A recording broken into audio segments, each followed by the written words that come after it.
país habitado mais frio?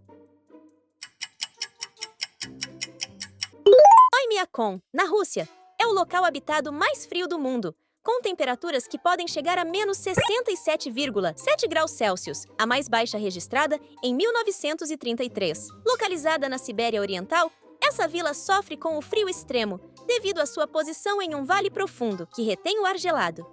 A população atual varia entre 500 e 900 pessoas que vivem lá. O número de pessoas muda conforme as condições climáticas.